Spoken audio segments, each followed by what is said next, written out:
अगर मैं आपसे पूछूं कि शाम की चाय के साथ आपका गो टू बिस्किट कौन सा है, तो हो सकता है कि आप मैरीगोल्ड बोलो या किसी नए कुकी ब्रांड का नाम लो, लेकिन आपके मन में एक बार पार्ले जी पक्का आया होगा। इसको सिर्फ एक बिस्किट कहना नाइंसाफी होगी। ये एक फीलिंग है जो हम सबकी जिंदगी से जुड़ी हुई है। आपने भी ट्रेन में इसे गर्मा गर्म चाय में डुबा के खाया जरूर होगा। और आज हर इंडियन घर में एक पार्ले जी की कोर मेमोरी जरूर होगी। एनआरआईज जो लंदन, न्यू जर्सी, दुबई में रहते हैं, आज भी अपने रिलेटिव से बोलते हैं कि इंडिया से आते टाइम ओजी पार्ले जी जरूर ले आना।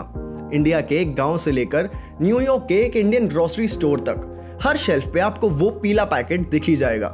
रीसेंट डाटा के हिसाब से पार्ले जी का डिस्ट्रीब्यूशन नेटवर्क अब 75 लाख रिटेल आउटलेट्स तक पहुंच चुका है एंड शायद इसलिए ये आज भी दुनिया का सबसे ज्यादा बिकने वाला बिस्किट है। लेकिन पार्ले जी की कहानी एक सक्सेस के साथ साथ सर्वाइवल की भी है। 1929 से लेकर आज तक देश की पॉलिटिक्स बदली, इकोनॉमी बदली, हमारे खाने पीने का तरीका तक बदल गया, टेस्ट भी बदल गया, लेकिन ये बिस्किट अपनी जगह बना रहा। इस वीडियो में आप देखेंगे कि कैसे इस छोटे से बिस्किट पैकेट के पीछे एक पूरा बिजनेस मॉडल और सर्वाइवल की कहानी छुपी हुई है। चलिए शुरू करते हैं।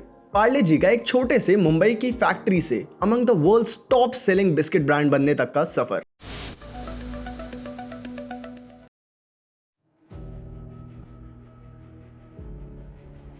ब्रिटिश रूल के टाइम इंडिया में बिस्किट्स खाना एक लग्जरी था। ब्रिटिश ऑफिसर्स और उनकी फैमिलीज हंटली और पाल्मर्स जैसे इंपोर्टेड बिस्किट्स खाते थे जो काफी महंगे होते थे। अगर हम इनके महंगे दाम को भूल भी जाए तब भी ज्यादातर इंपोर्टेड बिस्किट्स में एग को यूज किया जाता था, जो काफी हिंदू फैमिलीज को ठीक नहीं लगता था। 1898 में इसको चेंज करने के लिए एक छोटी सी कोशिश की गई। लॉन्च हुए हिंदू बिस्किट्स। ये एगलेस थे, इसलिए रिलीजियन कॉन्शियस बायर्स ने तुरंत अपना लिए। कुछ साल तक डिमांड भी बनी रही, लेकिन धीरे धीरे मार्केट में और सस्ते ब्रांड्स भी आ गए। क्वालिटी गिर गई, ब्रांड ने अपनी पहचान खो दी और आखिर में ब्रिटानिया ने उसे एक्वायर कर लिया। 1900s में देश का माहौल बदल रहा था। गांधी जी का स्वदेशी मूवमेंट इंडियंस को इंस्पायर कर रहा था कि वो अपने प्रोडक्ट्स खुद बनाए और अपने इंडस्ट्रीज को बढ़ाए। इस मूवमेंट से इंस्पायर होकर गुजरात के एक टेलर मोहनलाल दयाल चौहान जी ने यह भी डिसाइड किया कि वो अपना खुद कुछ बनाएंगे। 1929 में मोहनलाल जी जर्मनी गए और वहां से टॉफी और कैंडीज बनाने की ट्रेनिंग ली और साथ में एक कैंडी मेकिंग मशीन भी खरीद लाए। वापस आकर उन्होंने मुंबई के विले पार्ले एरिया में एक छोटी सी फैक्ट्री स्टार्ट की जिसका नाम रखा पार्ले, जो उस एरिया के नाम से इंस्पायर्ड भी था। उनका पहला प्रोडक्ट था एक ऑरेंज कैंडी, जो लोकल मार्केट को इतनी ज्यादा पसंद आई कि कुछ ही दिन में उनकी फैक्ट्री ऑर्डर से भर गई। ऐसा कुछ साल और चलता रहा, पर फिर 1938 में पार्ले ने एक ऐसा प्रोडक्ट लॉन्च किया जिसने इस कंपनी की डेस्टिनी ही बदल दी। वो था पार्ले ग्लूको बिस्किट। इसमें कुछ खूबियां थी। ये सस्ता था, टेस्टी था और क्वालिटी में इंपोर्टेड बिस्किट्स को बराबर की टक्कर देता था। इसका सबसे बड़ा एडवांटेज था कि ये एगलेस था, इसलिए हर घर में इसे बिना किसी हेजिटेशन के खाया जाने लगा। सेकेंड वर्ल्ड वॉर के टाइम तो इंडियन एंड ब्रिटिश आर्मी तक को ये बिस्किट सप्लाई किए गए थे। 1947 में जब देश आजाद हुआ था तो पार्ले ग्लूको को ऐसे बिस्कुट की तरह प्रमोट किया गया जिसमें न्यूट्रिशन, टेस्ट और सेंस ऑफ प्राइड सब था।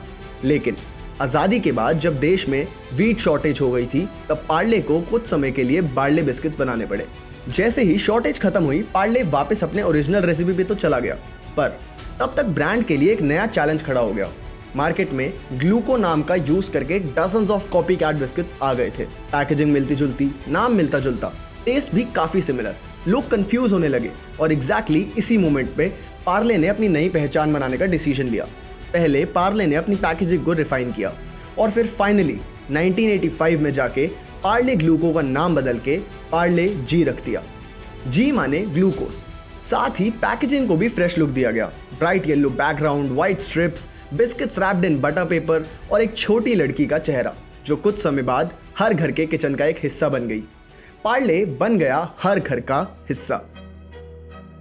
इस नए लुक के साथ टीवी पर पार्ले जी के एड्स आने शुरू हुए। जी माने जीनियस। इस कैंपेन ने पार्ले जी को एक प्रीमियम बिस्किट बना दिया। 90s में जब टीवी सीरियल शक्तिमान ने इसको एंडोर्स किया तो बच्चों के लिए ये एक सुपर हीरो का फ्यूल जैसा बन गया। आप सोचिए, उस समय जब एक सुपर हीरो एक नेशनल आइकन बन रहा था, उसके साथ एक बिस्किट का नाम जोड़ना कितना बड़ा मार्केटिंग मास्टर स्ट्रोक था। इस सब ब्रांडिंग एंड मार्केटिंग के बाद 2000s तक पार्ले जी हर जगह पहुंच चुका था, चाहे वो छोटे चाय के स्टॉल्स हो, राशन शॉप्स हो या फिर बड़े ट्रेन स्टेशंस, ऑफिसेस, कैंटीन्स तक। इस बीच ब्रिटानिया, सनफीस्ट और दूसरे ब्रांड्स भी अपने नए फ्लेवर्स फैंसी पैकेजिंग और अलग अलग प्राइस पॉइंट्स के साथ मार्केट में उतर चुके थे। लेकिन पार्ले जी ने अपना फॉर्मूला सिंपल रखा। हर बजट के लिए एक ऑप्शन, ₹2 का मिनी पैक से लेकर ₹50 का फैमिली पैक तक, हर किस्म के कंज्यूमर के लिए एक प्रोडक्ट रखा। इस सिंपल फॉर्मूले ने ही पार्ले जी की फाउंडेशंस को बनाकर रखा, क्योंकि जब आपका प्रोडक्ट हर जगह हो और हर पॉकेट के लिए अफोर्डेबल हो तो आपके पास मार्केट के 2 सबसे बड़े एडवांटेजेस होते हैं, रीच और ट्रस्ट। पार्ले जी को 2 सबसे बड़ी एडवांटेजेस थी। उन्होंने अपने प्राइस को स्टेबल रखा था और अपने प्रोडक्ट को हर जगह अवेलेबल करा दिया था। 1994 से 2021 तक पार्ले जी ने अपना प्राइस ₹4 पर पैकेट रखा था, जिसके बाद उसे बढ़ाकर ₹5 पर पैकेट किया। सोचिए, जिन सालों में पेट्रोल के प्राइसेस 3-4 गुना बढ़ चुके थे, आटा, चीनी, सबके कॉस्ट ऊपर चले गए थे, कंज्यूमर्स के लिए पार्ले जी का प्राइस वहीं का वहीं बना था। ऑफ कोर्स इसका यह मतलब नहीं है कि ब्रांड ने कॉस्ट का प्रेशर खुद अब्सॉर्ब किया। उन्होंने श्रिंकफ्लेशन का यूज किया, यानी वो अपने पैकेट का साइज धीरे धीरे कम करते गए, 100 ग्राम से 80 ग्राम, फिर 60 ग्राम और अब ₹5 वाले पैक में सिर्फ 50 ग्राम। बट ये स्ट्रैटेजी काम करती है, क्योंकि लोग हमेशा सामान को पिछले प्राइस से कंपेयर करते हैं, और क्योंकि पार्ले जी ने उसे स्टेबल रखा तो लॉयल्टी भी बनी रही। कंपनी ने बहुत स्मार्टली इस मास बिस्किट ब्रांड को एक डिस्ट्रीब्यूशन ड्राइवर की तरह यूज किया। मतलब डिस्ट्रीब्यूटर्स को पार्ले जी के साथ हाई मार्जिन प्रोडक्ट्स जैसे Hide and Seek, Milano, Nutri Crunch, Maxitos ये भी पुश किए जाते हैं। इसलिए पार्ले जी के पोर्टफोलियो लेवल पे प्रॉफिट्स अच्छे खासे बन जाते हैं। इसलिए डिस्ट्रीब्यूशन में तो पार्ले जी का नेटवर्क इंडिया में अभी भी अनमैच्ड है। आज ये रीच 75 लाख रिटेल आउटलेट्स तक पहुंच चुका है, सपोर्टेड बाय 7000 प्लस डिस्ट्रीब्यूटर्स। इसका मतलब ये हुआ कि चाहे आप कश्मीर के किसी छोटे गांव में हो या तमिलनाडु के कोस्टल टाउन में, दुकान पर पार्ले जी तो मिल ही जाएगा। पार्ले ने अपनी फैक्ट्रीज की लोकेशन भी स्ट्रेटेजिकली चूज की। उनके ज्यादातर प्लांट्स मेजर मार्केट्स के 50 से 60 किलोमीटर के रेडियस में ही होते थे, जिससे ट्रांसपोर्टेशन कॉस्ट भी कम हो जाती थी। और अब तो पार्ले जी सिर्फ इंडिया तक लिमिटेड भी नहीं है। USA, UK, Canada, New Zealand, middle east, Australia, यहाँ पर भी ये बिस्किट्स बनाए जाते हैं और 100 से भी ज्यादा देश में कंज्यूम किए जाते हैं। और आपको ये जानकर ताज्जुब होगा, according to several reports, China में ये टॉप सेलिंग बिस्किट्स में शामिल है। और अगर आप सोच रहे हो कि ये बिस्किट्स इतने देशों में बिकता है तो बनता कितना है, कंपनी एस्टिमेट्स की माने तो हर महीने लगभग 100 करोड़ बिस्किट्स के पैकेट बनते हैं और हर सेकंड 5000 बिस्किट्स सिर्फ इंडिया में खाए जाते हैं। बस यही प्राइस बैलेंसिंग, अनबीटेबल रीच और अपने टेस्ट को कांस्टेंट रख के पार्ले जी आज 90 साल बाद भी पॉपुलर बना हुआ है। पर क्या ये टाइम चैलेंजेस और कंट्रोवर्सी के बिना रहा? हर ब्रांड की तरह पार्ले जी ने भी अपनी जर्नी में कुछ प्रॉब्लम्स देखी है, चाहे वो मार्केट की वजह से हो या पब्लिक परसेप्शन की वजह से। 2010 के बाद मार्केट्स में पार्ले जी का ग्रिप धीरे धीरे लूज होने लगा। ब्रिटानिया ने टाइगर और मैरीगोल्ड के साथ ग्लूकोज सेगमेंट को पुश किया। आईटीसी ने सनफीस्ट के थ्रू प्रीमियम बिस्किट्स लॉन्च किए एंड ओरियो जैसे इंपोर्टेड ब्रांड्स ने बच्चों का अटेंशन खींचना शुरू कर दिया।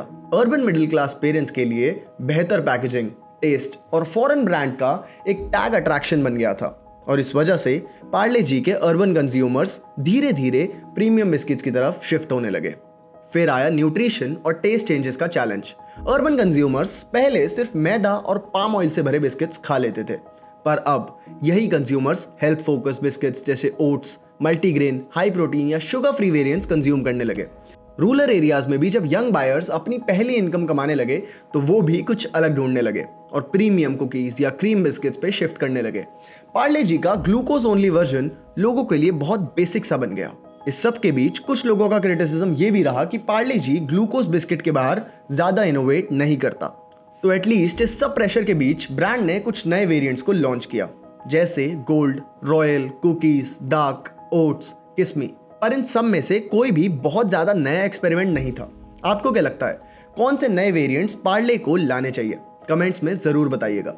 और इस मैसिव जर्नी में इस ब्रांड ने कुछ कंट्रोवर्सीज भी देखी है।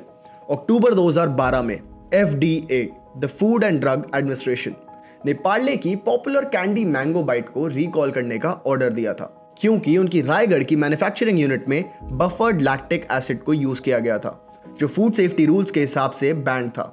इस रेड में लगभग 1.47 करोड़ के प्रोडक्ट्स भी सीज कर दिए गए थे। यही नहीं, 2024 में गणेश उत्सव के टाइम पार्ले का एक एड रिलीज हुआ, जिसमें उन्होंने दिखाया कि घर पर मूर्ति ले आने के लिए एक वुमेन को डिस्करेज किया जा रहा है। ये एड तुरंत सोशल मीडिया पे नेगेटिवली वायरल हो गई, with people accusing the brand being Hindu phobic. लोगों ने एक्यूज किया कि ब्रांड ने एक फेक रिस्ट्रिक्शन को इमेजिन करके कल्चरल ट्रेडिशंस को गलत तरीके से दिखाया। इंटरनेट कल्चर ने भी इस जर्नी में अपना रोल प्ले किया। रेडिट और मीम्स पे कभी नॉस्टैल्जिया के साथ पार्ले जी को सेलिब्रेट किया जाता है तो कभी रोस्ट। कोई इसे सर्वाइवल बिस्किट बोलता है तो कोई पॉवर्टी का सिंबल। छोटी छोटी पैकेजिंग क्वर्क्स जैसे बिस्किट्स का उल्टा स्टैक होना या आधा बिस्किट मिलना भी मीम बन जाता था। ये सब मजाक लगता है, लेकिन सारे ब्रांड्स के लिए ये सटल रिमाइंडर है कि कंज्यूमर ये छोटी छोटी चीजें भी नोटिस करते हैं। पार्ले जी सिर्फ एक सस्ते बिस्किट ब्रांड की जर्नी नहीं है, ये एक जीता जागता एग्जाम्पल है कि एक सिंपल प्रोडक्ट अगर कंसिस्टेंटली अपना प्रॉमिस पूरा करे तो सालों तक अपना मार्केट होल्ड कर सकता है। इस ब्रांड ने दिखाया कि स्केल पर काम करने के लिए एफिशिएंट प्रोडक्शन के साथ प्राइस को स्टेबल रखना, सप्लाई चेन को एफिशिएंट बनाना और रिटेल प्रेजेंस को मेंटेन करना इक्वली इंपॉर्टेंट है। रूरल हो या अर्बन, गांव का चाय वाला हो या फॉरेन ग्रोसरी स्टोर, आपका प्रोडक्ट हर जगह अवेलेबल होना चाहिए। पार्ले जी ये भी दिखाता है कि नॉस्टैल्जिया एक एसेट है, लेकिन सिर्फ नॉस्टैल्जिया से काम नहीं चलता। हर जनरेशन के लिए प्रोडक्ट को एक्सेसिबल बनाना, मार्केट चेंजेस के साथ अडेप्ट करना और अपनी कोर आइडेंटिटी को प्रोटेक्ट करना जरूरी है। कंपटीशन, टेस्ट, प्रेफरेंसेस और हेल्थ कॉन्शियस ट्रेंड्स ने अब इस बिस्किट को चैलेंज किया है, लेकिन अगर एक 90 साल पुराना प्रोडक्ट आज भी टॉप सेलिंग है तो इसका मतलब है इनके फंडामेंटल्स सही है। फ्यूचर के लिए ब्रांड में भी नए फ्लेवर्स, हेल्थ ओरिएंटेड वेरिएंट्स या नए मार्केट्स को एक्सप्लोर कर सकता है, पर उनको कोर आइडेंटिटी वैसी ही रखनी चाहिए, एक अफोर्डेबल, रिलायबल, टेस्टी बिस्किट जो हर शेल्फ पर अवेलेबल हो। और बस यही स्टोरी का सबसे बड़ा लेसन है। पार्ले जी का पैकेट खोलते ही जो खुशबू आती है वो सालों के ट्रस्ट और कनेक्शन की खुशबू है। अगर आपको ये वीडियो इंटरेस्टिंग लगा तो share this with your family and friends. और अगर आप personal loans, credit card dues, repayment का इशू फेस कर रहे हैं तो visit expertpanel.org, an IIT IIM founded company जिनके एक्सपर्ट्स ने 35,000 से भी ज्यादा लोगों को डेट से निकालने में मदद की है। मैं आपसे मिलता हूं एक और इंटरेस्टिंग स्टोरी के साथ एक और नई वीडियो में। तब तक के लिए अपना ध्यान रखिए और यहां तक वीडियो देखने के लिए थैंक यू।